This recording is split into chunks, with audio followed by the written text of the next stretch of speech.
Bond-tober Series 4. I'm Jim Crowley. You know, a lot has happened in the last year for Bond fans, and I didn't even know where to begin. So I just figured I should start at the big one, the Broccolis. February 20th, 2025, Bond fans woke up to the news that Barbara Broccoli and Michael G. Wilson would no longer be overseeing the Bond series as the producers. Now, naturally, I think most of us were fairly discouraged, surprised, and even a little upset because they'd basically been with the series ever since they were children in some capacity, because obviously their father, Albert Broccoli, was one of the co-founders of the film series along with Harry Saltzman, and they took over the mantle in the 90s just as Albert Broccoli was on his way out. And they shepherded the series through the 90s and the 2000s, which, let's face it, were very heady and very discouraging times for Bond in general, because of so many changes going on the social scene, political scene, and even the cinematic scene. So, to read this news that Barbara and Michael were no longer going to be in control of this series was very surprising to me.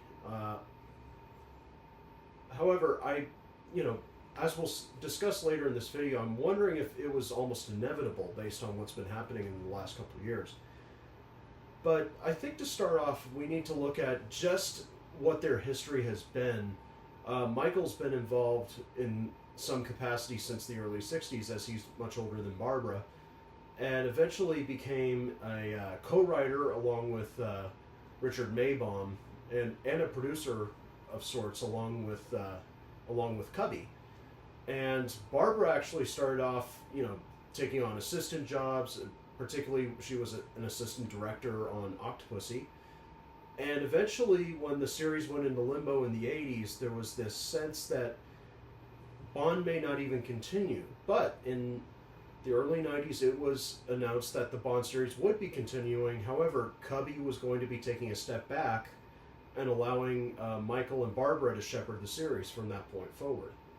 And it started off with GoldenEye, one of my absolute favorite Bond films, and it really showed that the producers were aware of all the keen changes happening in the world, but they still stuck true to one of the mantras that both Harry and Cubby in particular were very keen about the Bond series, which was not to lean too far into modern politics, or rather I should say contemporary or current politics. They did slip up once or twice with the series up to that point, but particularly as far as I think the Living Daylights is concerned. But GoldenEye really showed that, yes, it acknowledges that this is a brave new world, but still retains the core philosophy of James Bond, is that no matter if it's not the Soviet Union, it's somebody that is threatening the world or is threatening his home country. And moving forward, I think there was a focus on trying to be a little bit topical, but try to do it in a clever way. Like Tomorrow Never Dies, for example, was far ahead of its time with the depiction of using fake headlines to generate wars. Got it. Recording this in 2025, it's nuts that back in 96 and 97, they thought that this was completely far-fetched, and this was even right after the creation of cable news networks like CNN, and Fox News was just in its infancy at this time. I think it really took off eventually in the early 2000s, but it showed that they were very keen on keeping quality work consistently. Now, it didn't always pan out because The World Is Not Enough is a wonderful film. Die Another Day is a movie that I genuinely enjoy. I have a nostalgic bone for that movie. Like I said, it was the first James Bond film I ever saw in theaters. And it was such a wonderful spectacle for a young boy like me to see, seeing Bond go from my parents' television to the big screen was just such a magical experience. But I do admit Die Another Day has a couple of flaws.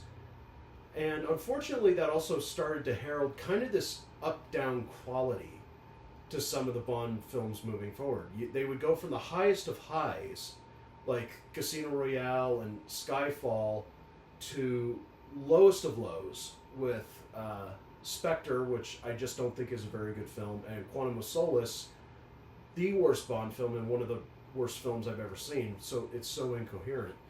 But I can't blame them necessarily for it. They were the producers during the writer's strike, and as we discussed in previous videos, that's a whole other thing entirely.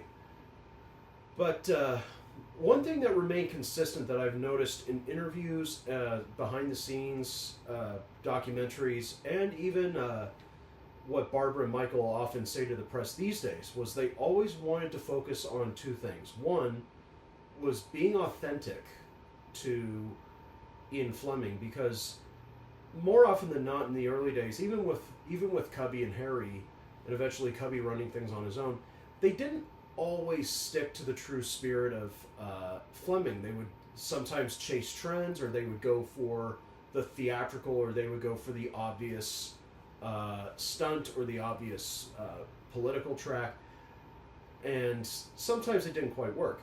But they were very consistent about wanting to maintain character above all else, and I think that's what made it so appealing to actors like Pierce Brosnan and particularly Daniel Craig in many respects, was they respected who Bond was. And even though Bond is a deeply flawed character, you know, he's, as M put it in GoldenEye, he's a sexist, misogynist dinosaur, particularly as seen through Modern Eyes. However, there is this bulldog quality, which M also recognizes in Skyfall. There's this bulldog loyal quality that James has that makes him likable despite all his flaws, and which is why audiences want to see him succeed, and they always wanted to maintain that in the scripts.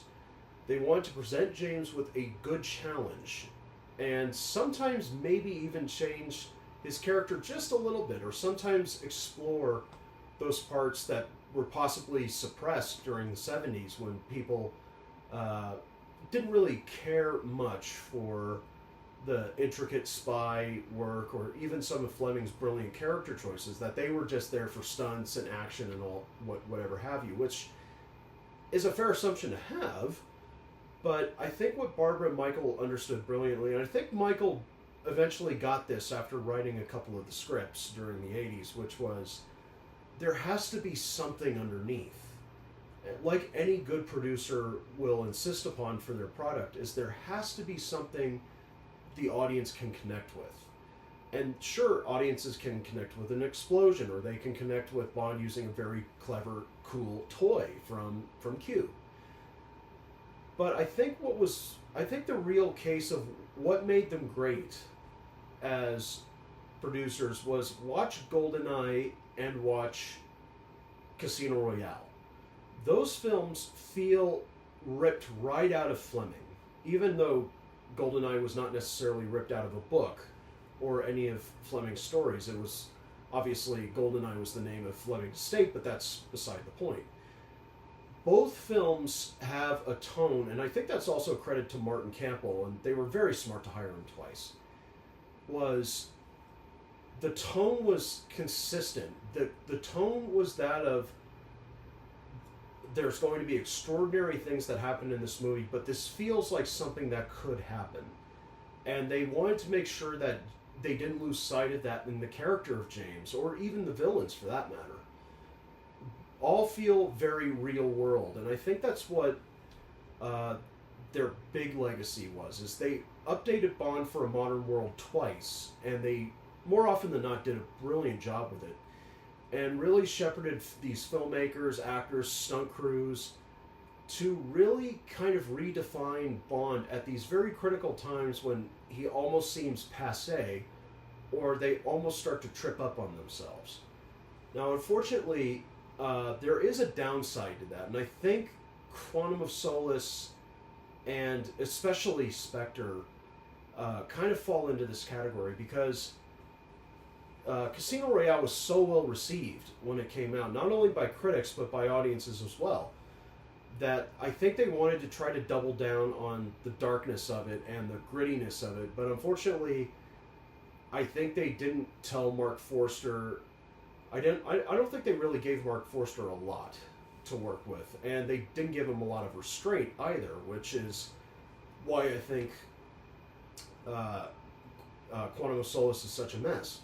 Is they listened to what the audiences liked about it, but they didn't understand why and how it meshed with everything. I think they were so jazzed that they successfully basically relaunched James Bond for the first time that they were really excited to get on to the next one, and they started putting pieces together, and I think they fell into the same trap, ironically, that their father and Harry fell into with a film like Man with the Golden Gun, which was they tried to kind of get things together very quickly without really understanding the previous success, and they were trying to keep the momentum going, and it wound up being a total mess. And just like The Spy Who Loved Me, there was some time in between to kind of sort some things out, and some things that were kind of beyond their control legally. But Skyfall came out, and I remember because I was so excited for it, and I kept checking up on the interviews with Daniel and with Sam Mendes, but I also watched the interviews with Barbara and Michael, and they were very much insistent upon having this almost artistic sense, which kind of struck me as strange because I thought some of the early films had achieved that without really trying. But in this case, I think the way they wanted to focus on deeper character dynamics, more so than the spectacle, they realized that sometimes a good story is characters drive the story forward. They drive the action. Whereas I think sometimes they were guilty of, we need an action sequence here because the audience is getting a little fidgety. I think The World Is Not Enough is a good example. Even though I love The World Is Not Enough, it's a really good film. I think there were some points where they nurtured this script along with Michael Apted that emphasized character drama, these little intricate little things, so much that I think sometimes the test audiences must have felt like, can we have a little bit of action, please? Can we move forward with that? So with Skyfall, it was a perfect balance, and I think they really were pressing the writers and Sam to really go for it, to go for this type of A-plus picture quality that Bond critics have not really given it over the years. And I remember the movie coming out and reading the reviews, and they were all mostly very glowing reviews, and some had even predicted that Skyfall could very easily be nominated for Best Picture at the Academy Awards. More so than Casino Royale, which I thought Casino Royale definitely deserved a nomination. While Skyfall was not nominated for picture, director, or actor, or anything like that, it did get a few nominations and 2 wins. Most spectacularly for Adele winning Best Original Song, the first ever Bond film to win the award for that. And Bond is known for its songs, and there have been several nominations before. But I think, unfortunately, just like Quantum of Solace, they kind of got drunk on that success. And they really wanted to kind of keep that core team together and try to repeat the same thing that Skyfall did. But unfortunately, they also gave in, they committed the same sin that Cubby and Harry fell into in the 70s, which was they gave into the trend. They, I think, really saw what was happening over at Marvel and at Disney with the Marvel Cinematic Universe and the attempted start of the DC universe with the Zack Snyder films. And they probably thought, that might be a little fun to try. And I think that they wanted to try to get back to, the original books, because the original books had their own sense of continuity, and the films really didn't have all that much continuity because, as Calvin Dyson likes to point out, they were shot out of order. Sorry, I just love Calvin Dyson that much. And, I thought that it was almost intriguing. I thought, oh, are we going to go back to the Fleming characters? Are we going to kind of weave what's happened so far cleverly into a, will Quantum come back? Will Quantum be their version of Spectre? But then the film was called Spectre. I thought, oh, okay, cool. Once I saw the film, I was not so cool with the direction that the franchise was going, because they basically tried to force all these connections that didn't really seem to they just didn't seem all that fitting. And unfortunately, I think the film suffered deeply for it, and I just don't think Barbara and Michael really recognized it. I think they were so excited and jazzed by the success of Skyfall that they thought they would have another Skyfall, but instead they got a Spectre. Not quite another Quantum of Solace, but close. Very close. So that unfortunately led to a lot of other problems, which reared their ugly head on No Time to Die.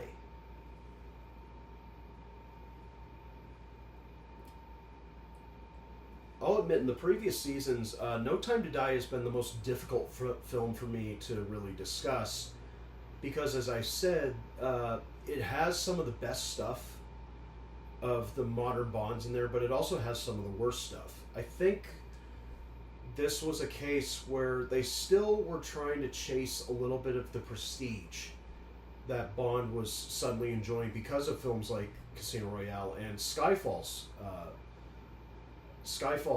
prestige. And No Time to Die, it was in development for a very, very long time. And eventually the news came out that, of course, it was going to come out in 2020, but then COVID happened, so it was delayed twice. And when it came out, like I said, I thought the first half was really good James Bond, kind of a good little update of things. But the second half was so ill-conceived and forced, I think is the right word. I think they tried to force depth onto Safin. I can't get over that villain. I just can't. He represents everything that went wrong with the Craig era. Trying to make like sympathetic, empathetic villains, which just doesn't really work all that well for Bond. It just doesn't. Like, can we have slight empathy for him? Yes, but in this case, they really tried to make him like multi-layered, and I just thought, what are you guys doing? And I'm not blaming Barbara and Michael necessarily for this, but of course, them being the producers and having such tight control over this, I just figured that they should really create a devious character, a character that's pure evil, and I just never got that from Safin. There's no clear motivation. And I think unfortunately, this could also be contributed to Cary Joji Fukunaga when he came on to kind of help rewrite the script along with Phoebe Waller-Bridge, which was they really tried to bring the nostalgia vibes to the film, and it's well done, I suppose. It's very well shot, and I thought the idea of using the motif of On Her Majesty's Secret Service with All the Time in the World, Bond's relationship with Madeline is much better in No Time to Die than it was for Spectre. But it felt like they were building up to a conclusion, pre-planned, and they wrote a film around it. And unfortunately, I think that was just confirmed by Barbara not too long ago, which was after Casino Royale came out. Like, according to her, possibly the night of one of the premieres. She got into the car with Daniel Craig, and they were getting away from the press, and he said, "I have one condition, is that Bond must die. My Bond must die." And instead of being a strong proponent of that's just not how this works. Bond is a perennial. I think unfortunately after a while they gave in, and because I think Daniel also got caught up in this Skyfall hype. Like he started saying, "I really want to stretch my wings as an actor," and he gave that immortal quote after Spectre that he'd rather slash his wrists than play James Bond again. I think unfortunately that's also comes with the stress of producing a series like this over the last 60 years. Good God, I mean, of course that's going to happen. But I think they must have thought like, oh, well, this will be seen as a bold move, and unfortunately, Cotton, it didn't pay off. I don't know anybody. I haven't seen a reaction that liked the ending of this. I haven't spoken with any of my friends, anybody else in the Bond community. I very rarely see anybody who thinks that was a bold choice for the right reasons. They mostly see it as a move that unfortunately fueled something that I was feeling in the theater, which was when I saw what they were about to do, and they were really trying to get, Hans Zimmer's music was really nice, but they were trying to, well up the emotions. They had Léa Seydoux, bless her, acting her heart out. It came off to me, unfortunately, as this, and I said this in my review of No Time to Die. My heart sank. I just thought, my God, they don't know what to do anymore.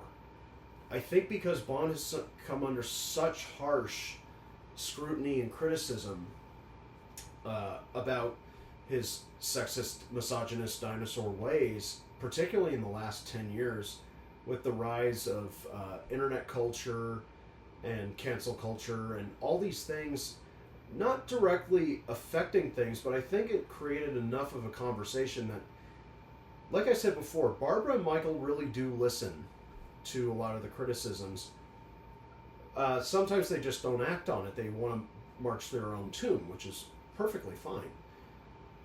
But I think No Time to Die certainly felt like it felt like the producers trying these new things, throwing the spaghetti against the cabinet to see, oh, is it going to stick? Is this good? And that all, unfortunately, that contributed to this sense of franchise fatigue that we're all deeply feeling right now.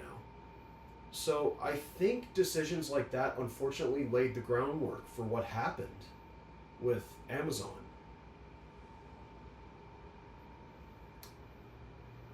I need to sip before I talk about this stuff.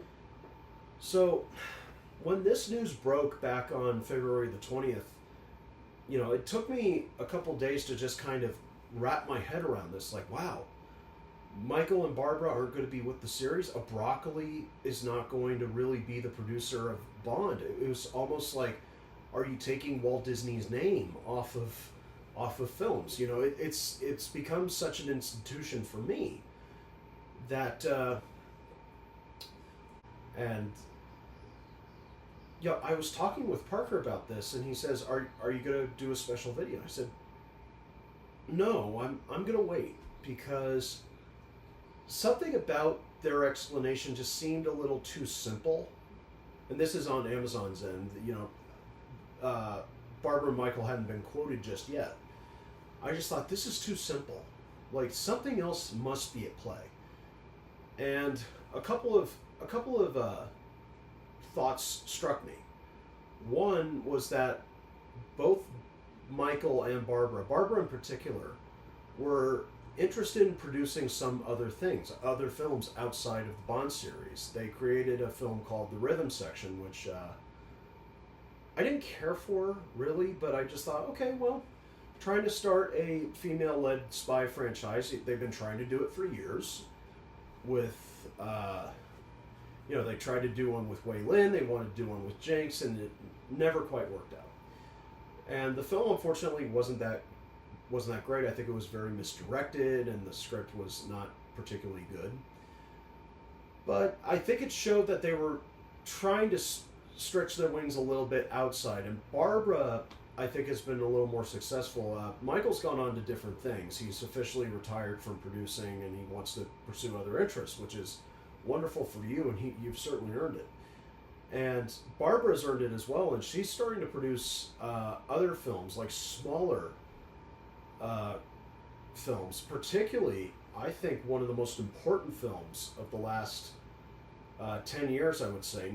Maybe not the greatest film, perhaps, but I think important in terms of its subject matter and how much it reflects on this country, and that's the movie called Till, about the murder of Emmett Till and Danielle Deadwyler as his mother during the trial. It really is a wonderful film. I was genuinely stunned that it bombed and it didn't get any awards recognition. I just thought, what? Come on. This film is, to me at least, I just thought this movie is so important. P.S. How did Danielle Deadwyler not get nominated for Best Actress? That's insane. Just a little side note. Now, as I was thinking about that, I thought, okay, well, maybe they just want to pursue other opportunities. But unfortunately, my decision to wait was justified because there was some leaked communication, or rather, several unnamed executives and assistants at Amazon spoke about their dissatisfaction with Michael and Barbara for wanting to take their time developing the new script and choosing the right new Bond, because these films can sometimes take a notoriously long time to figure things out and try to get things restarted, because they have to think, okay, well, this is a new Bond. How is this Bond going to be different? How are we going to move forward? What's going on in the world? And how are things at the movie theaters? Because that's also critical. No Time to Die definitely, I think, left a bad taste in people's mouths because it was right after COVID, and people just thought we waited for this, particularly the ending. That's certainly how I felt. But news came out that certain people higher up in Amazon, one is allegedly the CEO, wanting to get rid of Barbara personally because they couldn't stand her and felt like she was in their way.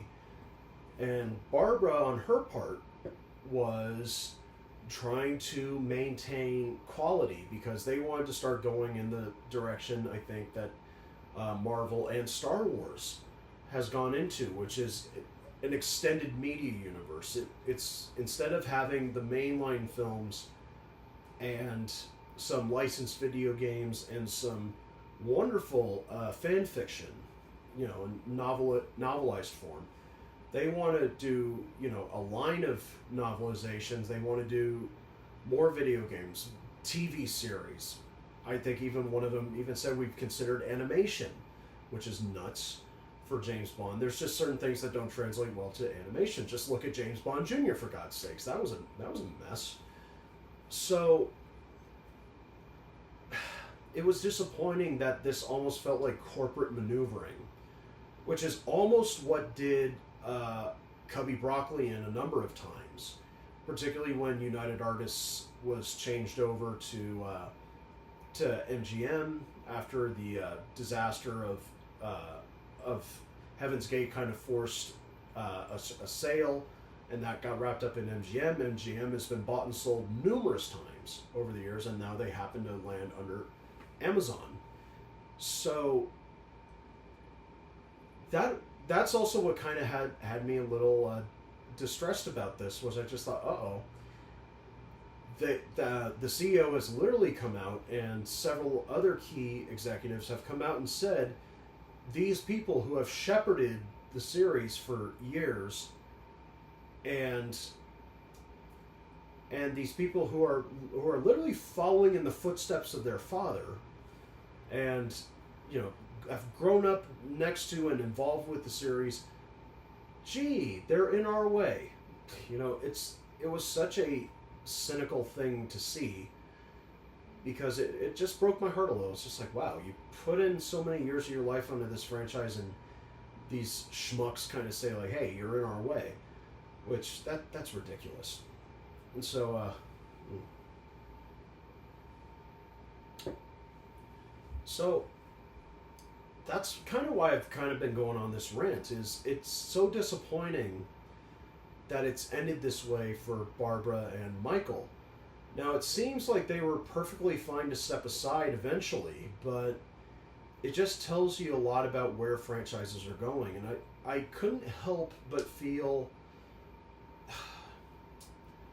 the same way I felt about George Lucas signing away Star Wars to Disney, which was, when I first saw it, I just thought, oh, well, that's interesting. You know, oh, he's donating the $4 billion to charity. Oh, good on you, George. And then, you know, I saw Force Awakens. I thought, okay, well, it's promising. You know, it's missing George because fans were being babies. But outside of Andor and The Mandalorian, things have not gone particularly well for Star Wars. The quality has sunk, and there's too many new IPs inside of Star Wars. You know, you've got The Acolyte, you've got a new movie about Rey coming out, you've got Solo, which didn't do well. Mandalorian fell off in its latest season. However, I think what's good about that is they've got new runners with Jon Favreau and Dave Filoni, who I think are trying to get the series back on track. And so far, there's a couple of things that are working. So I'm going to see how things go moving forward. But it's just the fact to me that Bond may very well end up like Star Wars or like Marvel, which has way too many shows and I think, frankly, too many movies right now, that I don't want to see Bond chopped up into little bits. Because Bond is not content. It is cinema. It is also from books that may be a touch pulpy and a touch dated, but they still hit the zeitgeist, and they hit people even years later. And I think the key takeaway from Barbara and Michael's tenure as the mainline producers is they knew that. They knew what the audience more or less wanted from James Bond. They would make certain tweaks along the line, but I think that's what makes this all so, why this feels like such a landmark time as a Bond fan, because it's changing the fundamental nature of how we understand Bond at the cinema.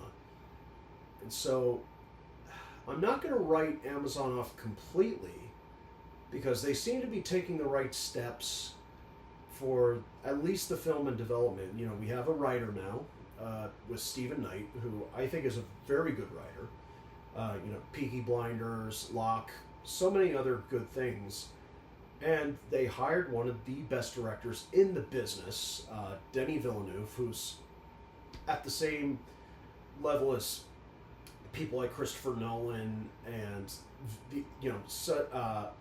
he's just a visionary director.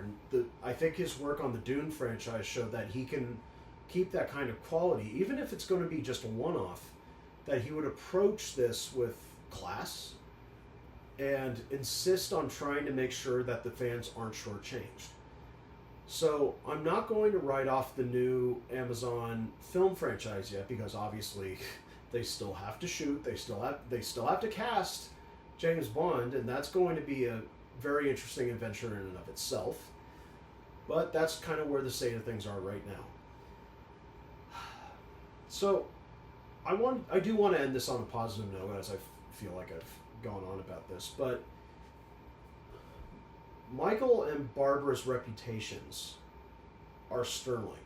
They're still known as great producers, good people, and, you know, good to work for, even though they hold a lot of power because of this one franchise. And they did an admirable job trying to shepherd Bond through some of the most trying times of the last 30 years that they've been working on this. It's such a long stretch, and such a challenging stretch when you really see what's happened in the world in between all these Bond films. You know, they've dealt with the fall of the Soviet Union, the rise of technology, internet, and all these things. They've dealt with 9/11. They've dealt with COVID. They've dealt with all these changing circumstances that so easily could have ended things for fans. They could have come right out and made a bad movie and decided, we're out. That's it. No more.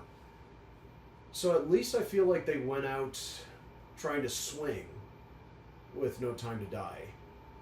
That's kind of the sense I get, is that at least they felt, maybe in the back of their minds, we may be nearing the end of the road, we're not sure, but let's at least try to go out swinging. Now, I don't support some of the story choices made, but I at least respect, like, hey, that's fine. When you've been on a franchise for so long, you just want to try something new, I get it, and I respect it. You know, I'm sure they'll probably never see this, but if I ever met them in person, I would absolutely shake their hands and say, I admire what you guys did. They could have easily just sat on their laurels, and they could have easily just decided, you know, we've been working with Dad for a long time. We don't really want to do this anymore. Let's just call it quits. This could have, like, when they first got a hold of the franchise when Cubby retired. But they didn't. They stuck it out, and they brought their all to it. And even the bad films, you still feel like they were genuinely trying.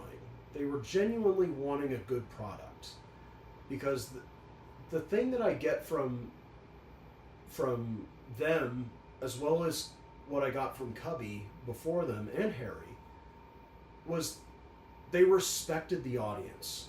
They respected the Bond fans, and they respected Fleming's legacy. And while it wasn't 100% perfect all the time, no franchise ever is, I just feel like that they felt like they understood the responsibility of James Bond. They understood the responsibility that we've got a proud legacy. Let's just keep this going to the best of our ability. Because I even think they said, we will make these films until the audiences stop coming.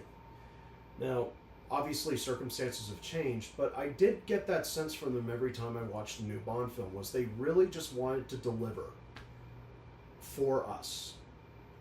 And, you know, I was at the Grumman's Chinese Theater this summer. I was down in Los Angeles on vacation. And obviously in front of the Grumman's Theater is all the handprints and footprints, and I came across Michael and Barbara's, and it was a little bittersweet, I must say, because this was long after the announcement that, you know, they'll be consultants of sorts, but I fear that that'll be the same kind of consultancy that George Lucas has, which is nothing. So,